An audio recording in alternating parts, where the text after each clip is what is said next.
Welcome back to the channel and to another new episode of 5 Things You Might Not Know. This, as always, is the 101. This one is episode number 43, but as always, if you have missed any of the previous episodes, check them out on the series playlist, a link on the screen. And here we go again, this time episode 43 of 5 Things You Might Not Know about WWE 2K17.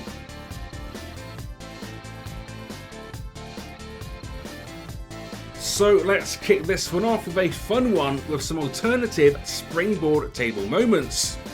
Now obviously we're all aware of how effective and how awesome a good old springboard move can be. But what you might not know is that springboard dives that would normally be delivered to a standing opponent are actually delivered to a grounded opponent when lying on a table.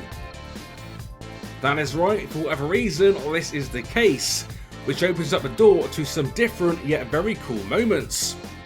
Now, two of my favourites are the AJ Styles Phenomenal Forearm, as well as the Seth Rollins Springboard Knee.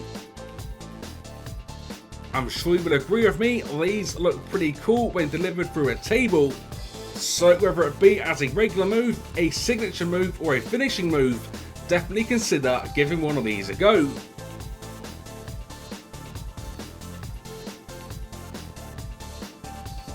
Next up, a series regular, as we're again going a new gen versus old gen, with this one being focused on the cover star Brock Lesnar. So what you probably know is that Brock Lesnar is the highest rated wrestler on 2K17, but what you might not know is that his overall rating differs slightly from the new gen and last gen versions. Now on the new gen version, his rating is 95. Whereas on the last gen version, his rating is slightly lower at 94. Now, does this really matter? Not really. And is this a small thing? Most definitely. But nevertheless, a smaller thing that you might not know.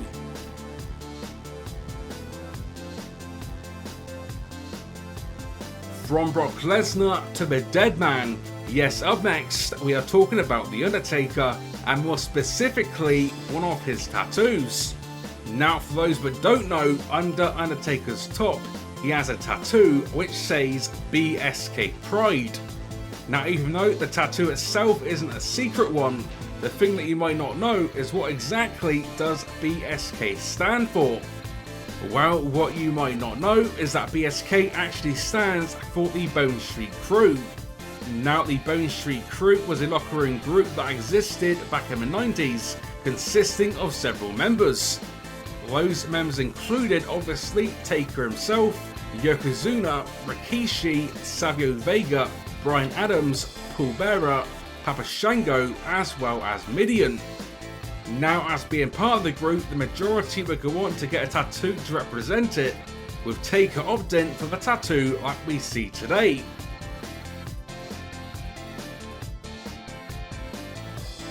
Moving on with thing number 4, and we're now talking about John Cena. Now, of course, we all know about Cena's regular entrance, as well as his regular title entrance, but what some might not know is that he actually has a third entrance. Now, this one comes in the form of a John Cena exclusive Raw 1000 entrance, which is only selectable for John Cena. Now, whilst the entrance is not new for 2K17, it does remain lesser known due to only appearing in the entrance list for John Cena.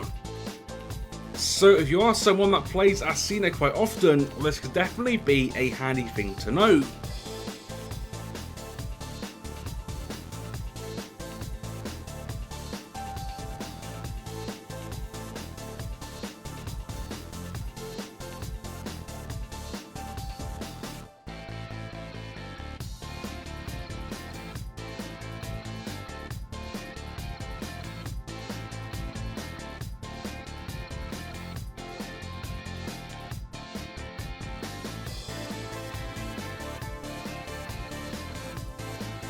But let's end today's episode as we kicked it off with yet another fun one, with this one being fun, albeit a cheap way to win a Battle Royal or Royal Rumble match. So whether it be normal elimination, a Rumble finisher, or even one of the previously covered lesser known ways. As we know, there is a bunch of ways to eliminate superstars from these types of matches. However, what you might not know is that today we are covering another one, of which might just be the cheapest and easiest way yet, with this one working best when working in combination with a friend. So for this one, you firstly need to reverse a move like a superplex on the top rope, which will leave your superstar in this position. From here, get the second superstar or your friend to simply Irish whip the opponents towards your rope. Then with your original superstar, pull the rope down using circle or B, which as you can see results in a massively easy elimination. Now obviously this one only really works in certain situations, but is pretty fun nonetheless, and can be an easy tactic, albeit a cheap tactic in this type of match.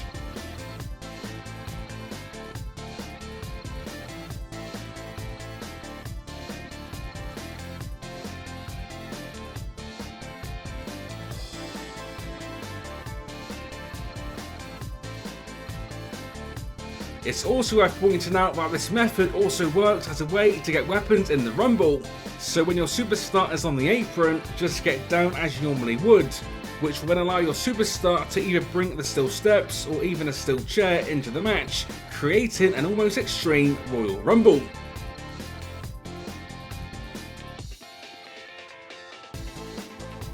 And with that one, another episode completed, which now takes the series total to 215. So let me know in the comments if any of today's featured 5 things were new for you. Plus, as always, if you've enjoyed today's episode, which hopefully you have, then a like rating would be awesome to see. Stay tuned to the channel for another new episode of the series coming very, very soon. And with that said, until next time, this has been 101, and I will see you all on the next one.